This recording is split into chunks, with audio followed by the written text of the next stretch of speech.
12 ദിവസം മുന്നേ എൻ്റെ ഒരു സബ്സ്ക്രൈബർ പറഞ്ഞിട്ടുണ്ട്, ചേച്ചി മത്തി ക്ലീൻ ചെയ്യുന്ന വീഡിയോ ഒന്ന് ചെയ്യാമോ. 300 സബ്സ്ക്രൈബേഴ്സ് ഉള്ള ഞാൻ ഒരാൾ പറയുന്ന വാക്കിന് വില കൽപ്പിക്കേണ്ടേ, നോക്കിയെന്ന് ഞാനും പറഞ്ഞു. പക്ഷേ എന്തെങ്കിലും വെറൈറ്റി ആയിട്ട് ചെയ്യണമെന്നായിരുന്നു അന്ന് വിചാരിച്ചുകൊണ്ടിരുന്നത്. മത്തി ക്ലീൻ ചെയ്യുന്നതിൽ എന്താ വെറൈറ്റി എന്ന് വിചാരിച്ചപ്പോഴാണ് ഒരു വെറൈറ്റി ഉണ്ട്, അങ്ങനെയാണ് കൈ കൊണ്ട് മത്തി ക്ലീൻ ചെയ്യാമെന്ന് വിചാരിച്ചത്.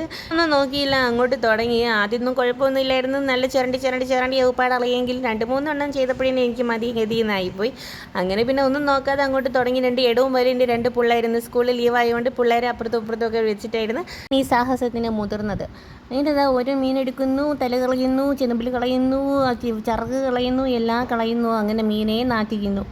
നല്ലായിരുന്നു, എന്നെ നീ ഇപ്പിടി ആക്കിയിട്ടാറിയെന്നായിരിക്കും മീൻ എൻ്റെ അടുത്ത് മൂത്ത് നോക്കി സംസാരിക്കുന്നത്. എന്തായാലും മത്തിശാപം നന്നായിട്ട് ഞാൻ വാങ്ങി കൂട്ടിയിട്ടുണ്ട്, എന്തായാലും നിങ്ങൾ ഏറ്റോണം. കുറച്ച് മത്തി വിശേഷിക്കൊണ്ട് നമുക്ക് സംസാരിക്കാം. ഞാനെങ്ങാനും വീഡിയോ കട്ട് ചെയ്തിട്ടുണ്ടെങ്കിൽ നിങ്ങൾ വിചാരിച്ചാൽ ഇടയ്ക്ക് വെച്ച് ഞാൻ കത്തി കൊണ്ട് പ്രിപ്പയർ ചെയ്തിട്ട് ബാക്കി അങ്ങ് വെച്ചിരിക്കുകയാണ്.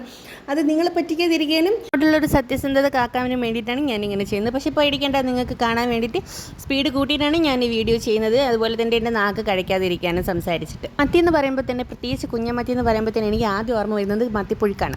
എന്ന് വെച്ചിട്ടുണ്ടെങ്കിൽ നമ്മുടെ വീട്ടിൽ മരച്ചീനി വാങ്ങിച്ചിട്ട് വരും. മത്തി വാങ്ങിക്കുന്ന സമയത്ത് തന്നെ മരച്ചീനി ചെറിയ കഷ്ണങ്ങളായിട്ട് മുറിച്ച് കഴുകി അത് അടുപ്പത്ത് വെച്ച് വേവിക്കും. അതേസമയം മീൻ നമ്മൾ ക്ലീൻ ചെയ്ത് ഓൾറെഡി വെച്ചിട്ടുണ്ടാവും.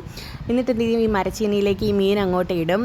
മീൻ നല്ലോണം വേവണം. എന്നിട്ട് കുറച്ച് മുളക് പൊടി, കുറച്ച് മഞ്ഞൾപ്പൊടി, കുറച്ച് ഉപ്പ്, അതിന് ലാസ്റ്റാണ് ഇത്തിരി കറിവേപ്പിലയും കുറച്ച് വെളിച്ചെണ്ണ അങ്ങോട്ട് തൂക്കി കൊടുക്കും. നല്ലൊരു മണമാണ് അപ്പോൾ വരുന്നത്.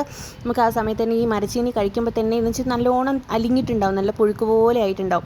ആ സമയത്ത് ഈ മരച്ചീനി കഴിക്കുമ്പോൾ തന്നെ നമുക്ക് ആ മീനിൻ്റെ നല്ല ഫ്ലേവർ ആ മരച്ചീനിയിലേക്ക് ഉണ്ടാവും. എന്തോ ടേസ്റ്റാണെന്ന് അറിയാം. നമ്മുടെ അവിടെ മരച്ചീനിനെ വേറെയാണ് പറയുന്നത്, ഞാൻ അവിടെ പറയുന്നില്ല. കാരണം തിരുവനന്തപുരത്തൊക്കെ ഈ ഭാഷ വളരെ ചീത്തയാണെന്നൊക്കെയാണ് പറയുന്നത്. എനിക്കറിയില്ല, എന്തായാലും നിങ്ങളുടെ നാട്ടിൽ മരച്ചീനിനെ എന്താ പറയുന്നതെന്ന് നിങ്ങൾ കമൻറ്റ് ചെയ്യട്ടോ. നമ്മുടെ കല്യാണത്തിൻ്റെ സമയത്ത് ഈ സംഭവം ഉണ്ടായിരുന്നു. നമ്മുടെ കല്യാണത്തിന് അപ്പവും മരച്ചീനിയും പിന്നെ ബിരിയാണി ഇങ്ങനത്തെയൊക്കെ സംഭവം ഐറ്റങ്ങളായിരുന്നു. അപ്പോൾ അന്ന് സമയത്ത് നമ്മുടെ കോഴിക്കോട് നാട്ടിൽ നിന്ന് ഇവിടെ കല്യാണം കൂടാൻ വന്നതിലൊരു കുഞ്ഞിക്കുട്ടി, എൻ്റെ മാമൻ്റെ വകയിലൊരു മാമൻ്റെ മോനായിരിക്കും. അവന് ഇത് മരച്ചീനി വേണോ മീൻസ് ഇവിടുത്തെ ഭാഷയിലെ മരച്ചീനി, നമ്മുടെ നാട്ടിൽ വേറൊരു സംഭവമാണ്. വേണമെന്ന് പറഞ്ഞപ്പോൾ ഇവിടെ ആളുകളൊക്കെ അവനെ ചുറ്റും നോക്കിയിരുന്നു. ആ ഓർമ്മ എനിക്ക് ഇപ്പോഴും ഉണ്ട് മരച്ചീനി കാണുമ്പോൾ. അങ്ങനെ ഒരുപാട് ട്രാജഡിയൊക്കെ ഞങ്ങളുടെ ജീവിതത്തിൽ നടന്നിട്ടുണ്ടായിരുന്നു. എൻ്റെ ഹസ്ബൻഡ് എൻ്റെ വീട്ടിലോട്ട് വരുമ്പോൾ തന്നെ നമ്മൾ മരച്ചീനി വല്ലതും ഉണ്ടെങ്കിൽ നമ്മൾ ആ ഭാഷ പറയില്ല. കാരണം എൻ്റെ അച്ഛനും അമ്മയ്ക്കും എല്ലാവർക്കും ഞാനത് പറഞ്ഞു കൊടുത്തിട്ടുണ്ട്. അതുകൊണ്ട് അവരുടെ ചേട്ടൻ്റെ മുന്നിൽ നല്ല ഡീസൻറ്റ് പിള്ളേരാണ്. അടുത്ത ഡിഷ് വരുന്നത് നമ്മുടെ അവിടെ മത്തീൻ്റെ തോരൻ വെക്കും. അങ്ങനെ ഇത്തിരി വലിയ സൈസ് മത്തിയാണെങ്കിൽ അതിൻ്റെ മുള്ളൊക്കെ എടുത്തിട്ട് നമ്മൾ എന്ത് ചെയ്യും, കുറച്ച് വേവിക്കും. അതേസമയം ഉള്ളിയൊക്കെ വാട്ടിയിട്ട് ഇത് അങ്ങോട്ട് മത്തിയാണെങ്കിൽ അതിലേക്ക് ഇടും. ലാസ്റ്റ് കുറച്ച് ഇത്തിരി പൊടികൾ, മഞ്ഞൾപ്പൊടിയും മുളക് പൊടി ഇതുപോലെ തന്നെ പൊടികളാക്കി ഇട്ട് ലാസ്റ്റ് കുറച്ച് തേങ്ങാപ്പീരിയും കൂടി തിരികെ ഇട്ടിട്ട് നല്ലോണം ഡ്രൈ ആക്കി എടുത്തിട്ട് കുറച്ച് 2 കുടംപുളി വെള്ളത്തിലിട്ടത് 2 കുടംപുളി അതിനകത്ത് ഇട്ടിട്ട് നല്ല ആ ഒരു ഫ്ലേവർ ഇറങ്ങാൻ വേണ്ടിയിട്ട് ഇതിൽ ലാസ്റ്റ് ഇത്തിരി പച്ച വെളിച്ചെണ്ണയൊക്കെ തൂവിയിട്ട് അതും നല്ലൊരു ടേസ്റ്റാണ്. നല്ല ഡ്രൈ ആയിട്ടുണ്ട്. കുറേ ഡിഷസ് ഉണ്ട്. പിന്നെ മെയിനായിട്ട് നമ്മുടെ അവിടെ മത്തി എന്ത് മീൻ വാങ്ങിച്ചിട്ടുണ്ടെങ്കിൽ മുളകിട്ട് കറി വെക്കാം. മത്തി വെക്കുമ്പോൾ ഒരു പ്രത്യേക ടേസ്റ്റാണ്. പിന്നെ മത്തി പൊരിക്കുമ്പോഴാണെങ്കിൽ കുറച്ച് കറിവേപ്പിലൊക്കെ ഇട്ടിട്ടങ്ങ് പൊരിക്കുകയാണെങ്കിൽ നല്ലൊരു ഫ്ലേവർ ആയിരിക്കും. അങ്ങനെ അതുകൊണ്ട് പിന്നെ തേങ്ങ അരച്ച് കറി വെക്കും. അങ്ങനെ പല പല വിധങ്ങളുണ്ട് മത്തിയായിട്ട്. മത്തി എന്ന് പറയുന്നത് നമ്മുടെ കേരളക്കാരുടെ എന്നൊക്കെ ഒരു പ്രത്യേക വികാരമാണ്. മത്തി വിശേഷമൊക്കെ നമുക്ക് പറഞ്ഞു തരുന്നിട്ട് ഇങ്ങനെ അങ്ങ് നീണ്ടു കിടക്കും. നമ്മൾ എന്തായാലും നമുക്ക് വീഡിയോൻ്റെ വിശേഷങ്ങൾ സംസാരിക്കാം. ഇങ്ങനെ ക്ലീൻ ചെയ്ത് വന്നപ്പോഴാണ് എനിക്ക് മത്തീൻ്റെ ഇടയിൽ വേറൊരു സാധനത്തിന് ഞാൻ കണ്ടതുണ്ട്. എനിക്ക് മുട്ടൻ പണി തരാനായിരിക്കും എന്ന് ആദ്യം ഞാൻ വിചാരിച്ചു. പക്ഷേ ഒടുക്കം ഞാനതിനെ നല്ല നൈസായിട്ട് എടുത്തിട്ടുണ്ടായിരുന്നു.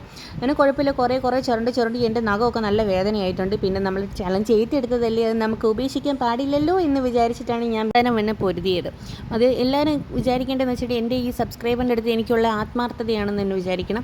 നല്ല ഡെഡിക്കേഷനുള്ള കുട്ടിയാണ് ഞാൻ. അതല്ലേ സ്വയം ഇങ്ങനെ അങ്ങ് പുകഴ്ത്ത് തന്നെ നമ്മുടെ നാട്ടിലിങ്ങനെ SP എന്നൊക്കെ പറയും. ഇത് വീഡിയോ എടുക്കുകയാണെങ്കിൽ എൻ്റെ മക്കളുണ്ട് എൻ്റെ ഇപ്പുറത്തുണ്ടെങ്കിൽ എനിക്ക് 1 മണിക്കൂറിനെ കൊണ്ട് എടുക്കുന്ന വീഡിയോ ആണെങ്കിൽ ഞാനിത് 2 മണിക്കൂറിനെ കൊണ്ട് തീർക്കുകയുള്ളൂ. പിന്നെ എഡിറ്റിംഗ് കാര്യങ്ങളാണെങ്കിൽ പറയണ്ട. മോനാണെങ്കിൽ പിന്നെ കുഴപ്പമില്ല, പറഞ്ഞാൽ അവിടെ ഇരിക്കും. പക്ഷേ ഇളയതാണെങ്കിൽ കുഴപ്പമില്ല. ഇടയ്ക്കിടയ്ക്ക് നിങ്ങളൊരു കുഞ്ഞു തല കണ്ടിട്ടുണ്ടല്ലോ ചട്ടീൻ്റെ മുന്നിലുള്ള, അത് വേറെ ആരുടെയല്ല, ഇളയ മോളുടെ തലയാണ്. ഇടയ്ക്കിടയ്ക്ക് ഇങ്ങനെ വന്ന് നോക്കും ഇങ്ങനെ മീ എന്ന് പറഞ്ഞിട്ട്. ഏത് മീൻ കഴിയുവാണെങ്കിൽ അവൾ എൻ്റെ മുന്നിൽ തന്നെ ആദ്യം ഉണ്ടാവും. പിന്നെ ഈ ചെറുപ്പത്തിൽ 2 പിള്ളേരെ നല്ലോണം പഠിപ്പിച്ച് കൊടുക്കുന്ന അടുക്കളപ്പണിയൊക്കെ. എങ്കിലും കുറച്ച് കഴിഞ്ഞിട്ട് എനിക്ക് റെസ്റ്റ് എടുക്കാമെന്നൊക്കെയാണ് ഞാൻ വിചാരിച്ചുകൊണ്ടിരിക്കുന്നത്. ലാസ്റ്റ് എന്താവുമെന്ന് എനിക്ക് അറിഞ്ഞൂടെ. ഇങ്ങനെ പണ്ടേ വിചാരിക്കുന്ന എൻ്റെ അമ്മയും കുറേ വിചാരിച്ചിട്ടുണ്ടായിരുന്നു പണ്ടൊക്കെ എന്നെ ജോലിയൊക്കെ ചെയ്യിപ്പിച്ചിട്ട് റെസ്റ്റ് എടുക്കുന്നത്. പക്ഷേ ഇപ്പോഴും എൻ്റെ ഭർത്താവിനടുത്ത് അമ്മ പറയും, പണ്ട് തിന്ന പാത്രം കഴുകി വെക്കാത്തവളാണ് ഇവിടെ വന്നിട്ട് വീട് തിരിച്ച് തല കീഴായി വെക്കുന്നത്. ഞാൻ പറഞ്ഞ ആ പണി എനിക്ക് മത്തീൻ്റെ മിടക്ക് ഇതാ ഒരു കൊഴിയാള മീൻ കയറി വന്നിട്ടുണ്ടായിരുന്നു. ഇതിനാണെങ്കിൽ തൊലിയിൽ മുള്ളല്ല ടൈപ്പാണ്. ഇത് എങ്ങനെ ക്ലീൻ ചെയ്യുന്ന അപ്പം ഞാൻ വിചാരിച്ചു. പക്ഷേ കുഴപ്പമില്ല, നൈസായിട്ട് എനിക്ക് സിമ്പിളായിട്ട് സൂപ്പറായിട്ട് ചെയ്യാൻ പറ്റിയിട്ടുണ്ടായിരുന്നു. അപ്പോൾ ഇത്രയേ ഉള്ളൂ. പിന്നെ മീനൊക്കെ കഴുകി വൃത്തിയാക്കി ഇത്രയായിരുന്നു. കണ്ട എന്ത് നല്ല വൃത്തിയിലിരുന്ന മത്തിനെ ഞാൻ ഇങ്ങനെ ആക്കിയിട്ട് എൻ്റെ കൈയൊക്കെ പണിയായിട്ടുണ്ട് ഗൈസ്. അപ്പോൾ എന്തായാലും നിങ്ങൾ ഈ വീഡിയോ കണ്ടിട്ട് ആരും ലൈക്ക് ചെയ്ത് സബ്സ്ക്രൈബ് ചെയ്തൊന്നും ചെയ്യാതൊന്നും പോകരുതേ, എൻ്റെ ഹാർഡ് വർക്കാണ്. അങ്ങനെ കുറച്ച് ഉപ്പൊക്കെ ഇട്ടിട്ട് പിന്നെ നല്ല വൃത്തിക്ക് 4-5 വെള്ളത്തിൽ അങ്ങോട്ട് കഴുകിയിട്ടുണ്ട്. കറിക്കൊന്നും പറ്റിയില്ല, കാരണം എൻ്റെ അഹങ്കാരം കൊണ്ട് ഇങ്ങനെ ആയിട്ടുണ്ട്. എന്തായാലും നമ്മൾ ഈ മീൻ പൊരിക്കുക തന്നെ ചെയ്യും. എന്തായാലും നാളത്തേക്കും ഞാൻ വെക്കുന്നില്ല, ഇന്ന് തന്നെ പൊരിക്കുകയാണ്. ടാങ്കിൽ പാതി വെള്ളത്തിൽ മീൻ കഴുകി അങ്ങനെയും ഞാൻ അതിനെ ക്രൂശിച്ചിട്ടുണ്ട്. എന്നാലും കുഴപ്പമില്ല, എല്ലാം വാരി വെച്ചിട്ടുണ്ട്. ഇഷ്ടപ്പെട്ട സ്ഥിതിക്ക് നമുക്ക് ഇന്ന് ഇത്തിരി പോസൊക്കെ കൊടുക്കാമെന്ന് വിചാരിച്ചു. അങ്ങനെ ചട്ടി അവിടെ നിന്നപ്പോൾ ചട്ടിയൊക്കെ മാറ്റി മത്തിയാണല്ലോ തരാം. അങ്ങനെ മത്തിനെ ഒറ്റയ്ക്ക് നിർത്തി നമ്മൾ പോസൊക്കെ കൊടുത്തു. അടുത്ത് തന്നെങ്കിൽ എൻ്റെ ജോലിയൊന്നും കഴിഞ്ഞില്ല, അടുത്ത കൂന്തൽ എന്നെ വെയിറ്റ് ചെയ്തിരിക്കുന്നത്. അപ്പോൾ എല്ലാവർക്കും വീഡിയോ ഇഷ്ടപ്പെട്ട് ലൈക്ക് ചെയ്യാനും സബ്സ്ക്രൈബ് ചെയ്യാൻ ആരും മറക്കല്ല കേട്ടോ.